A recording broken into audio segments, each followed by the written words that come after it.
Hello, আশা করছি সবাই ভালো আছো আর আমিও খুব ভালো আছি। পুজো তো সামনে চলেই এসছে, পরিবারের সবাইকে কিছু না কিছু তো দিতেই হবে। পুজোতে কেনাকাটা আমরা কম বেশি সকলেই করি, তবে আমরা সবাই সস্তা একটু ভালো জিনিস পেলে বেশি খুশি হই, তাই না বলো? তাই আজ সকালের ট্রেন ধরেই আমরা দুজনে চলে এসেছি শান্তিপুর। ট্রেন থেকে নেমেই দেখি কদবেল বিক্রি হচ্ছে। দিন কদবেল মাখা খাইনি, আমার কি যে ভালো লাগে কি বলবো। শুনেছি এখানে সস্তায় শাড়ি পাওয়া যায়, কিন্তু কদবেল সস্তা আশা করাই যায় না। এক আশা নিয়ে বর একটা কদবেল বেছে দিল মেখে দেওয়ার জন্য, কিন্তু দেখলাম সেটা একটু কাঁচা রয়েছে। যাই হোক, আমার তো বেশ ভালোই লেগেছিল মেখে দেওয়ার পর। তারপর স্টেশন থেকে বাইরে বেরিয়ে টোটো ধরলাম, বললাম শাড়ির মার্কেটে নিয়ে যাওয়ার জন্য। যেহেতু আমরা প্রথমবার, টোটোওয়ালাদের উপর ভরসা করেই চললাম। তো শেষমেশ দেখলাম উনি একটা শাড়ি ঘর বা দোকানের সামনে আমাদেরকে নামিয়ে দিলেন। ওখানে গিয়ে দেখি কলকাতার লোকাল দোকানগুলোর মতোই বেশি বেশি দাম, কোয়ালিটি অনুযায়ী দাম অনেকটাই বেশি ছিল। তো দূর থেকে এত ট্রাভেল করে এসছি ভাই, এই যদি আমি এই দামেই নেবো তাহলে কেন আমি বাড়ির কাছে মার্কেট থেকে নেব? তাই ওখান থেকে বেরিয়ে আর একটা টোটো ধরে চলে এলাম মেন মার্কেটে। এই টোটোওয়ালাটা আমাদের সাথে পুরোপুরি স্ক্যাম করে দিয়েছে। যাই হোক, কথায় আছে যার শেষ ভালো তার সব ভালো, আর মানুষ তো ঠেকেই শেখে, তাই না? অ্যাটলিস্ট দু জায়গায় দামের পার্থক্যটা তো আমাদের জানা হয়ে গেল।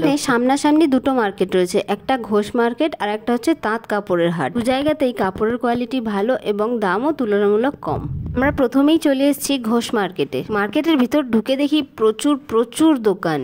এতটাই ভিড় ছিল, গা গলানোর মতো জায়গা ছিল না। ভিড় হবে নাই বা কেন বলো, আমরা সকলেই তো সস্তা খুঁজি আর ভালো কোয়ালিটিও। প্রথমেই এই দাদার কাছে চলে এসেছি, আর এই দাদার ব্যবহার এত ভালো, কাপড়ের কোয়ালিটি গুলোও কিন্তু বেশ ভালো ছিল। আর আমাদের মেয়েদের শাড়ি পরি বা নাই পরি, যত দেখি ততই যেন আমাদের নিতে ইচ্ছে করে, তাই না বলো? আমি তো এত শাড়ির ভ্যারাইটি দেখে পাজলড হয়ে যাচ্ছি। জাস্ট শাড়ির স্টার্টিং প্রাইস মাত্র 100 টাকা। অবাক হওয়ার মতো কিছু নেই, এখানে দাম কম হতে পারে কিন্তু জিনিস যথেষ্টই ভালো পাওয়া যায়। হ্যাঁ, যদি একটা দুটো শাড়ি কেনার হতো তাহলে সুদূর কলকাতা থেকে এত দূরে আসতাম না। হাই কোয়ালিটির মালবেরি শাড়িগুলো মাত্র 450 টাকা দাম। তবে হ্যাঁ, একটু বেশি করে নিলে ওরা দাম কিন্তু অনেকটাই কমিয়ে দিচ্ছে। আর ছাড়াও এখানে চুড়িদার, কুর্তি, নাইটি, ব্লাউজ, ছেলেদের শার্ট, টি শার্ট সমস্ত কিছুই পাওয়া যায় এবং যথেষ্ট কম দামে এবং অনেকটা ভালো কোয়ালিটির। একটা মার্কেটের ভিতর ঢুকলেই বাচ্চা থেকে বড় সবার সমস্ত কিছুই পাওয়া যায়। কাকুর কাছ থেকে বেশ অনেকগুলো তাঁতের শাড়িও নিয়েছি। আমি তো শুনে অবাক, 80 টাকার কুর্তি, 20 টাকার ব্লাউজ, এটা কি করে সম্ভব? শেষে